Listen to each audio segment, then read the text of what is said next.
Hi, this is Jonathan. I'm going to give you a little clip of an interview of one of the most incredible physicians in the world. She's in her 70s now, and what I want you to pay attention to is how sharp she sounds. Do you hear a lot of uhs and ums, or is her mind focused? She's a cancer specialist, psychiatrist, acupuncturist, homeopathist, and many more things. She's a real physician, MD, and then went to study in over 40 countries. I met her when I was around 12, and she became a mentor for me for various reasons that I don't need to get into.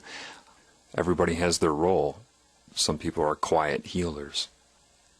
What I want to test for you right now are your eyes and your ears.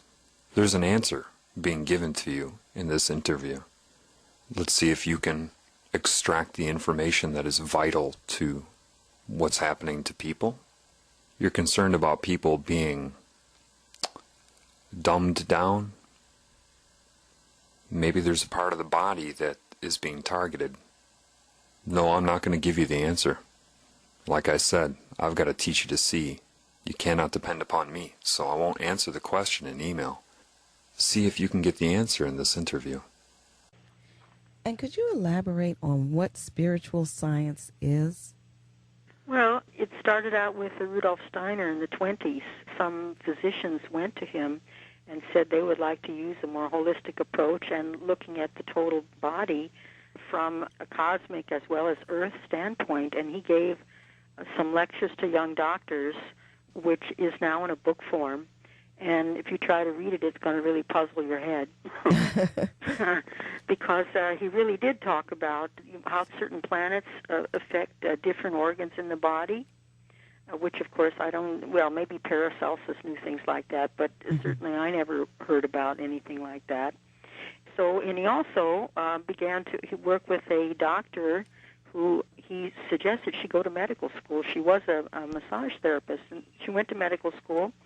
And then he began to work with her as she had questions about her patients and so forth. And he did come up with other ideas about particular remedies, like remedies for backward children or remedies for people with heart problems. And then was another book on connecting the person with the cosmos. And he and Dr. Wegman, Ida Wegman, was a woman doctor, wrote a book together. So there's quite a bit of information out there for physicians who want to think in a different way. And there is a course in this country that I think meets twice a year for 4 years now and helps physicians to learn how to prescribe and how to understand this human cosmos connection. Well, wonderful. I also want to just mention that doctors today are taught to reduce everything down to just microscope vision of down to the microorganism, as opposed to looking at the whole body, as opposed to using their intuition, because doctors can be very intuitive people, and it's very important to work together with the patient to really learn more about what is actually going on with their whole history, their biography, what happened to them from childhood on up. And a lot of illnesses that manifest today are a result of unresolved issues, as you probably know as a psychologist. Well, definitely, and it's often, it's very good to know that can be addressed in that manner. Well, that's why these remedies do work, is because they take that into consideration. They don't just look at, as you mentioned earlier, as illnesses as just freeze-dried intellectual concepts. It's more of a living, changing, and transforming part of a person, and to help them at different stages in their lives. Could you share with us your success with treating the liver and then hepatitis C patients?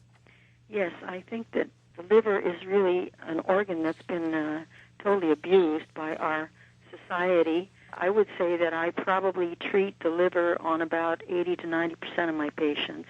Mm. It is a metabolic organ that should be about 104 degrees. It's our heat furnace. And according to anthroposophy, the liver not only digests all the food that comes down with its juices, it also digests all sensory input. Now, this is the anthroposophic lore, which I think is probably true. that means that all the, going by the freeway 80 miles an hour, all that stuff that you see visually, and then you go home and you watch a television and all those every 3 seconds flipping the scene, or you watch a computer and everyone has their iPod on where they're listening to music and holding their cell phone, and all that is sensory input. And our livers are more than tired. I know that's a new concept. People don't know that the liver has to process all sensory input, but it does. And so, in general, that's why I think we're having more allergies coming up. People say, well, I never had allergies as a kid, but I started getting them in my 30s. And you say, well, this isn't genetic because they didn't get it as a child.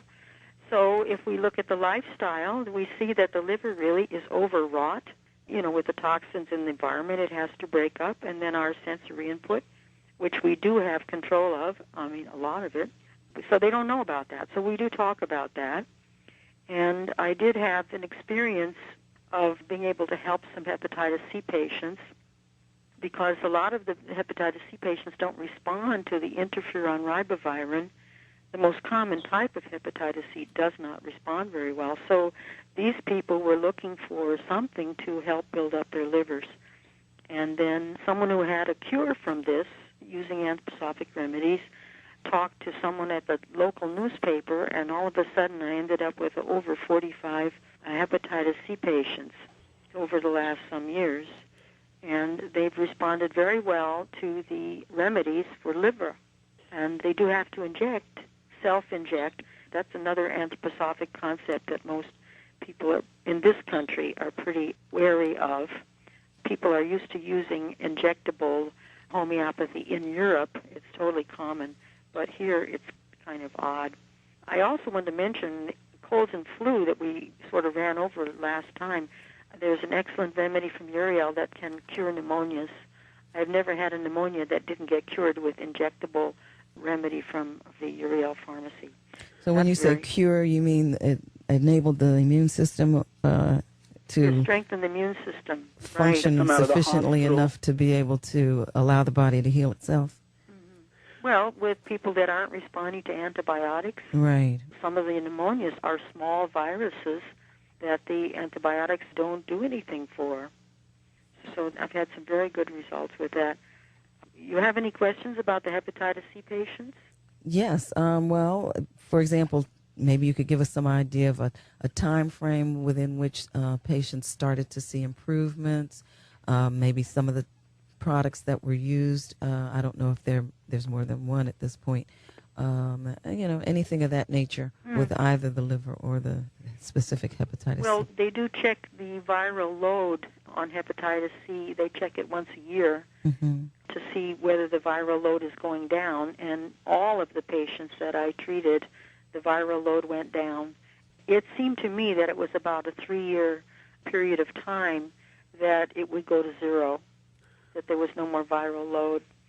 So it's not a quick fix, but right away the people would start improving their mind fog. One of the big complaints of hepatitis C patients is that they can't think. If their liver's not functioning very well, the toxins are building up, and it results in them having sort of a mind fog. Some of them that were coming to see me were almost losing their businesses because they couldn't supervise their employees. How about their energy and their quality of life? Well, the energy, of course, would come up. I mean, you don't have to wait 3 years for your energy to come up. Within a month, the person's energy was much better. Right now I have some college students that are taking exams, and now they can think and they can pass their exams and do their work very well, and they don't feel sick.